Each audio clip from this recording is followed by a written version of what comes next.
ওইখানে তো অতর্কিতভাবে হামলা হয়েছে। ও ছিল গেটে দাঁড়ানো ছিল, ওরা জোর করে যখন ভেঙে ঢুকছে তখন এলোপাথারি বাইরে শোয়া ফেলা দিচ্ছে। শোয়া ফেলার পরে তারপরে হলো ২-৩টে কোপ দিছি। কোপ দেওয়ার পরে ওই জায়গায় হাসপাতালে নিয়ে যাওয়ার পরে হাসপাতালে জালো বেশি মারছে। হাসপাতালে জালো ওরও বেশি মারছে। হাসপাতালের ভিতরটা বাই করে এনে মারছিল বেশি, ওইখান থেকেই মারা গেছে।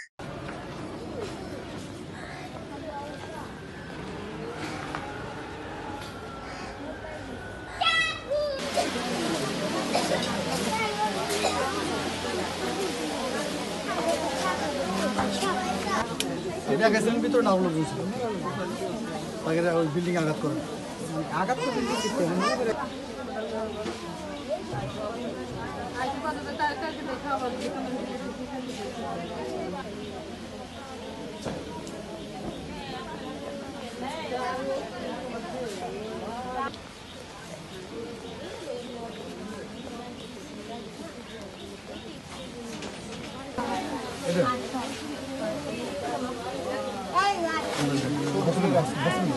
একটা বলছেন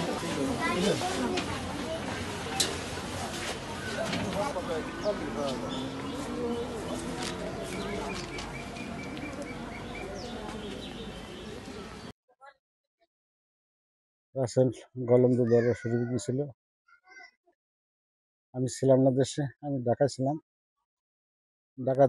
ঢাকাতে ফোনে শুনলাম যে লোকজন এসে নাকি আটক করছে, এবারে বাইরে হাসপাতালে পাঠিয়েছে।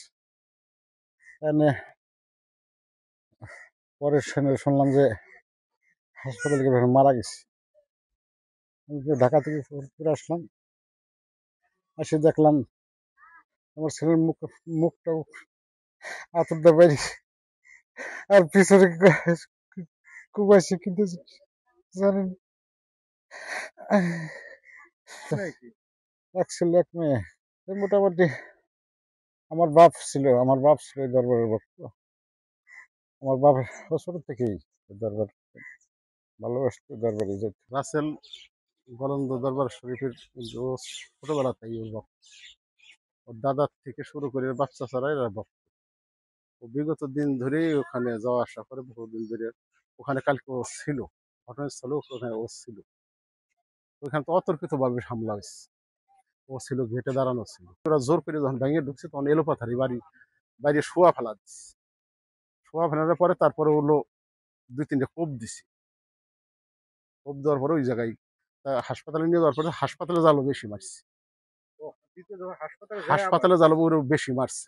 হাসপাতালের ভিতরটা বাই করে এনে মারছিল বেশি, ওইখান থেকেই মারা গেছে। আমাদের এই এলাকায় বক্তবিন্দু বেশি, গলন্দের দরবার শরীফে আমাদের এখানে বক্তবিন্দু বেশি। ছেলে হিসেবে এলাকার মধ্যে ১০০-র মধ্যে একজন, ১০০-র মধ্যে একজন বলতে হবে। গতকালকে ধরেন আমি দরবারে ছিলাম। আমরা থাকাকালাতে কালকে শুক্রবার ছিল। শুক্রবারে আমরা মনে করি নামাজ ওই দরবারে যা পড়বে যেতাম। শুক্রবারে আমরা বেশি যাই, আসা যাওয়া করি।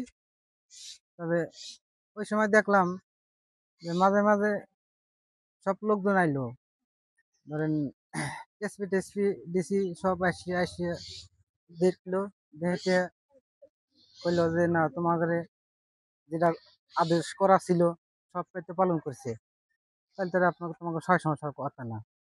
আমাকে যদি কোনো সয় সমস্যা তো হয়ে থাকে তাহলে আপনারা বলেন। বললে না তোমরা থাকো, কোনো তোমাদের সয় সমস্যা নেই, তোমরা যেটা পালন করার কথা কইছো সেটা তো করছেই, তাহলে তো তোমাদের সয় সমস্যার কথা না। আমাকে তার বললাম হয় তাহলে বললেন, বললে না তোমরা থাকো, সমস্যা নেই।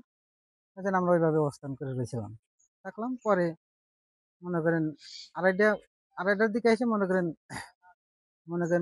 দরবার থেকে এসে মনে করেন ইট পেটকেল শুরু করলে মারা, ইট পেটকেল মারা শুরু করলে আমরা ওইটা বইতে আমরা ধরেন ওই ২-৩ তলায় চলে গেলাম। আমি যে সময় আসলাম, পরে পরে দেখলাম যে তলে আগুন ধরা দিয়েছে, বিল্ডিং এ তলে আগুন ধরা দিয়েছে, হইচই করতেছে সবাই। পরে আসেন আর্মিরা এসে আমাকে এসে উদ্ধার করে নিয়ে গেল। আমার কাছে মনে করেন আমার খুব খারাপ লাগতেছে, ধরেন একসাথে একসাথে যেমন করে চলাফেরা করছি, এখন সে গুরু ভাই সে মারা গেল, খুব কষ্ট লাগতেছে আর কি, খুব কষ্টজনক।